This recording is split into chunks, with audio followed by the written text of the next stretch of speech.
The Art of Leadership Network.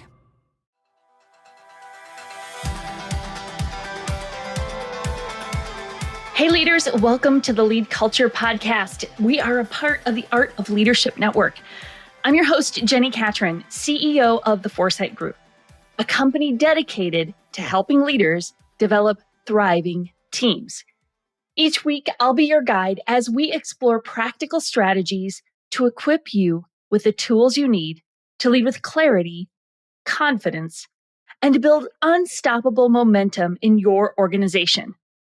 My mission is to be your trusted coach, empowering you to master the art of self-leadership so you'll learn to lead yourself well so you can lead others better. Each week, we take a deep dive on a leadership or a culture topic. You'll hear stories from amazing guests and leaders like you who are committed to leading well.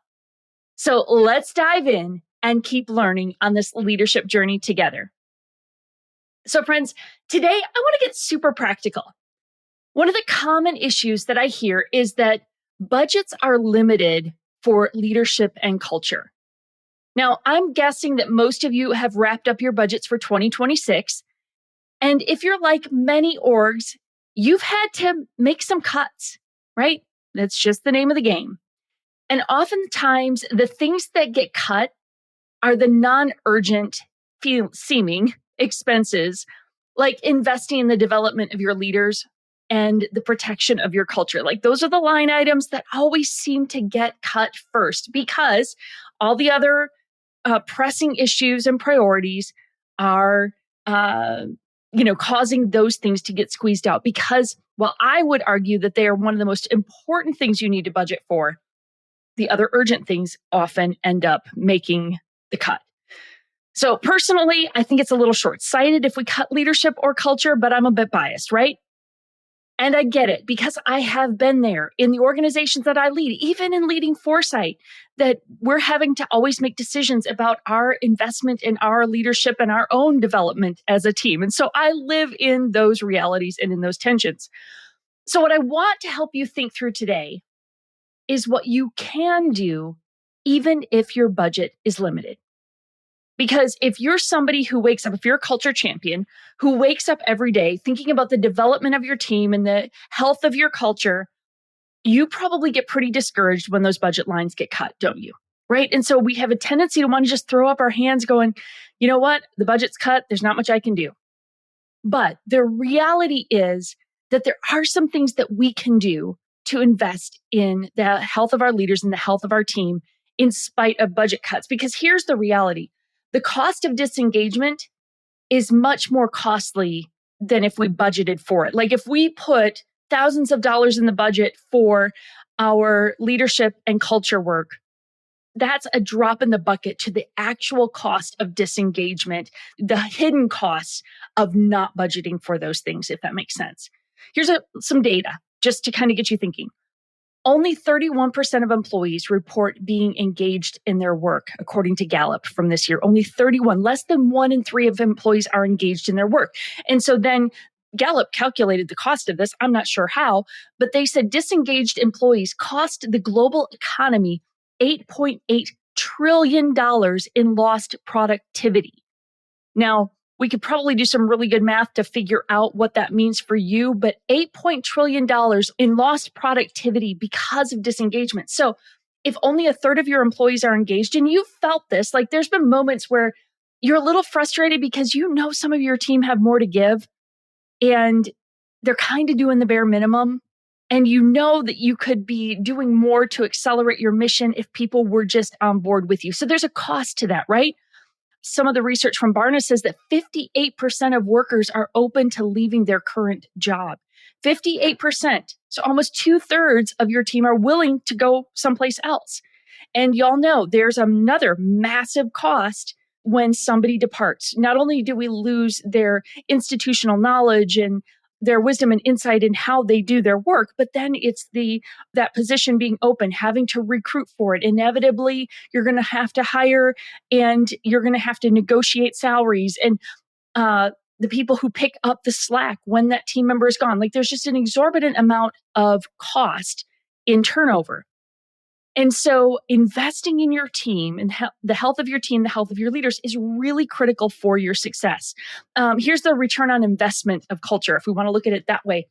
Gallup tells us that when cultures are strong and healthy, they are 23% higher profitability. For those of you in the business world, 23% higher profitability, 4 times revenue growth from healthy cultures, 40% lower turnover when you have a healthy culture. So leaders, we can't afford to ignore those numbers because culture isn't just the soft stuff, the fluffy stuff. Like there's actually hard numbers, real numbers that back up the significance of investing in our teams and our culture. Now, my suspicion is that I'm speaking to the choir, right? I'm preaching to the choir here because if you're listening, you're a culture champion, you get it. You intuitively get it, even if you didn't know all the numbers. But I want to give you the numbers because those are some things that you can take back with you to help both give you the confidence that this matters, but secondly, sometimes to argue the case for making sure you've got the resources and the dollars for investing in your leaders and your culture. As a side note, let me tell you this really quick. So if you're listening to this when it releases, you've still got about a week. On November 6th of 2025, I'm going to do a live training where I will unpack the real cost of disengagement. So I just kind of rattled some numbers off for you. It's stuff I'm preparing for that training. But I'm going to go deeper into that cost of disengagement and provide a framework to build clarity, trust, and alignment that fuels performance. So I would encourage you to sign up for that training. And then you also might want to invite some of your other leaders who maybe don't have the get it factor, like intuitively know it like you know it. Invite them to join you for that training so that you together as a leadership team, you can hear, hey, here's the impact of disengagement and why we should be focused on it. So that training is going to happen on November 6th. 2025. Just check the show notes for a link to attend. It's a free training. I want you to be there. You only can get access to it if you're not on the training live. The only way to get access is in our network, which I'll tell you about in a little bit. But make sure you're registered so you can join us for that training. And I'll dig even deeper into the cost of disengagement. But for today, let's talk about what you can do to invest in your team this year, even if your budget is limited. So I don't want to give up on this idea. I know budgets are probably pretty fixed for 2026 already. So I want to give you some really inexpensive things you can do to stay focused on the investment in your leaders and your culture. So 3 things we're going to talk about today. We're going to talk about invest in your leaders, invest in your entire staff, and build a culture plan. Those are the 3 things we're going to talk about today. So let's start with investing in your leaders. Here's a statistic from Fast Company. Came out this year from Fast Company. They said managers face 59% higher emotional demands and 40% heavier workloads than their team members, making them 40% more likely to consider leaving. Now, let me read that again. Managers, your people managers, face 59% higher emotional demands and 40% heavier workloads than their team members, making them 40% more likely to consider leaving. Guys, I am hearing this in many places that people managers, especially like younger people managers, are like opting out. They're like, yeah, I don't want that headache. But we need good people managers. We need healthy leaders at every level of the organization in order to build healthy culture. So I want you to be thinking first, and this is, if you did only one of the 3, this is the one I would prioritize, honestly, is investing in your people managers, because we also know data for decades has told us people don't leave jobs, they leave bosses. And we need to make sure our people managers are well equipped to do this role well, because their impact and influence on the rest of the team is extraordinary. So here's something, this comes out of the Culture Matters book. It's in chapter 10 of Culture Matters. If you have Culture Matters, you could go dig into this in greater detail. If you don't have Culture Matters, go to culturemattersbook.com and grab your copy, or anywhere else books are sold. If you get it from culturemattersbook.com, I sign it for you. So if you don't have the book, go get it. This is in chapter 10. But I want you to evaluate the strength of your people managers based upon a set of skills. In the book, I talk about 8 skills, but honestly, you and your leadership team could say, hey, what are the primary skills we need our people managers to have? Accountability, humility, ownership. You can pick, right? So You could use my list of 8 from the book, or you can create your own. But I want you to evaluate the skills of your people managers.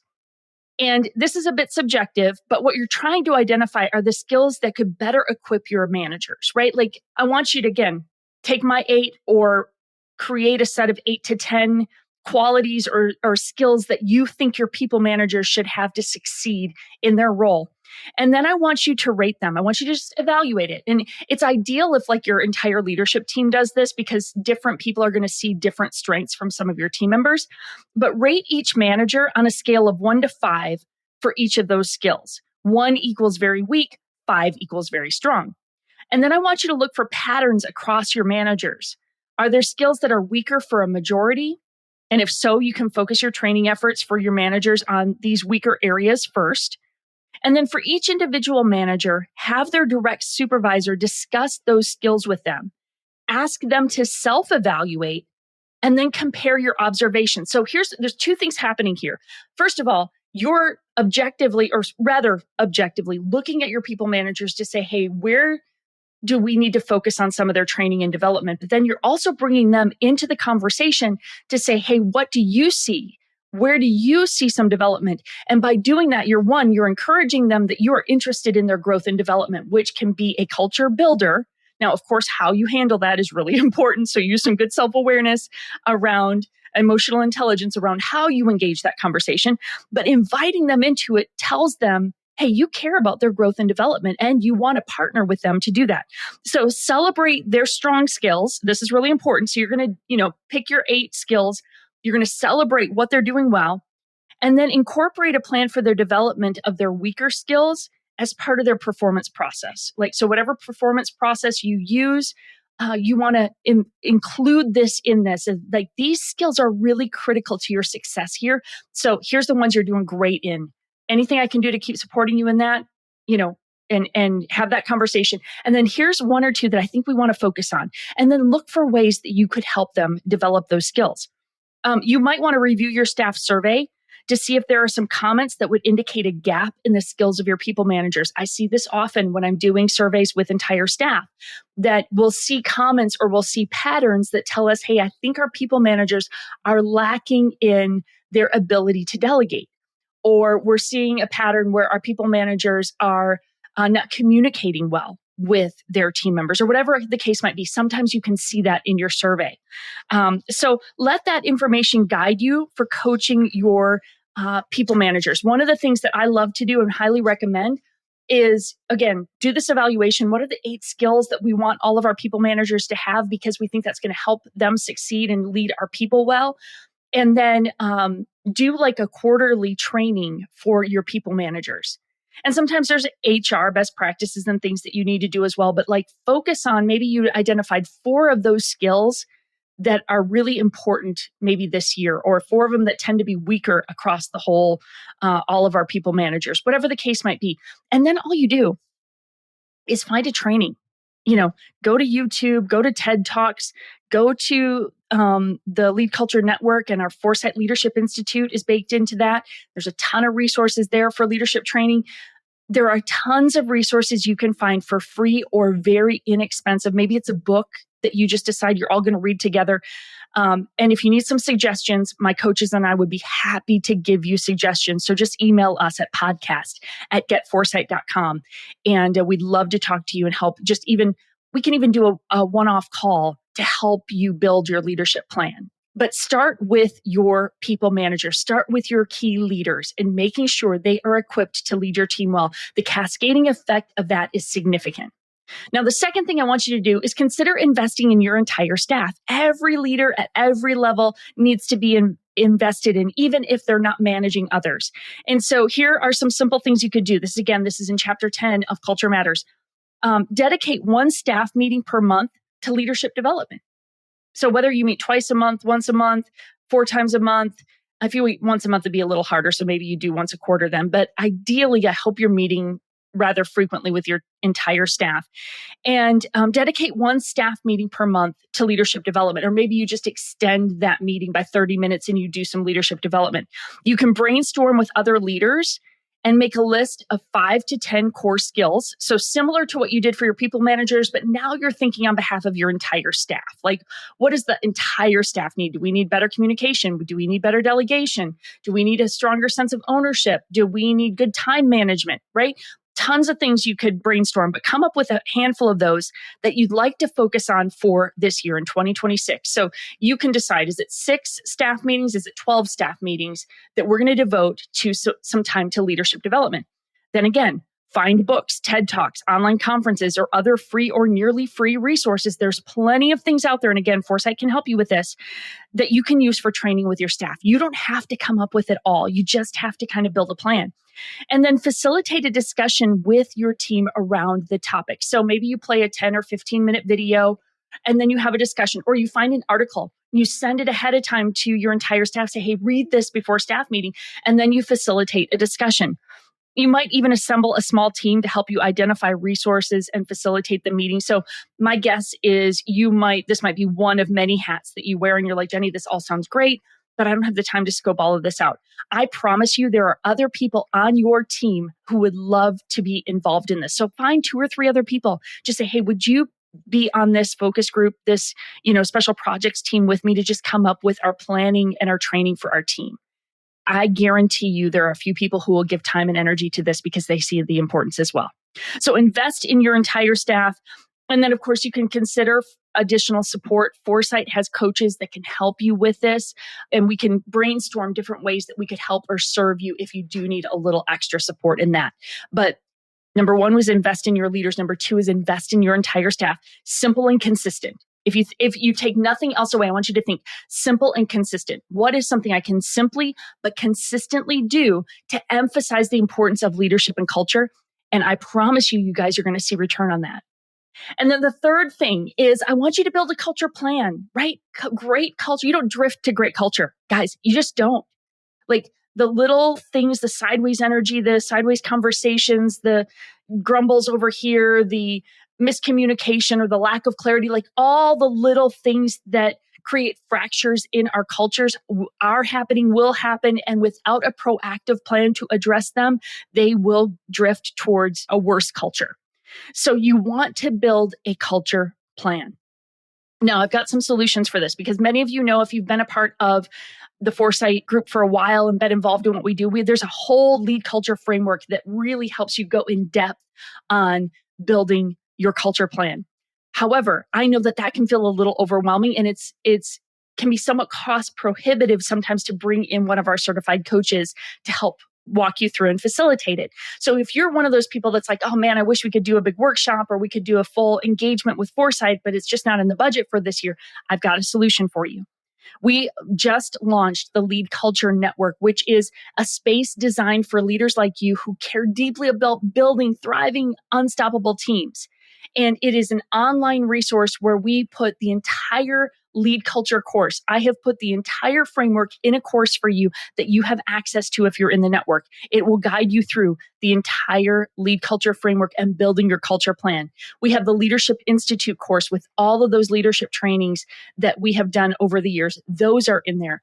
I do monthly live trainings where I am giving you, like I was telling you about the cost of disengagement training that I'm doing in November. We do monthly live trainings that are exclusive to the network where I am giving you timely strategies for influencing your culture. We do Q&As and hot seat calls where you can ask your questions and get coached in real time by our coaches.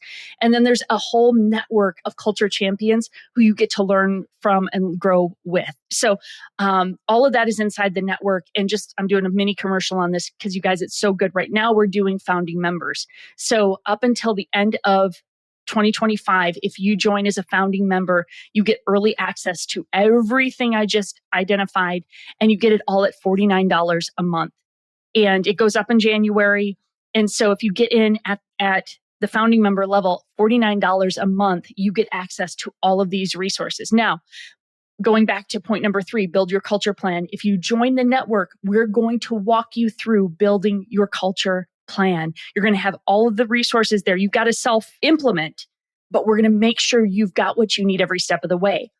And so I want you to join the network because frankly, for $49 a month, that's less than $600 a year That's a really, really small investment to actually build and intentionally build your culture.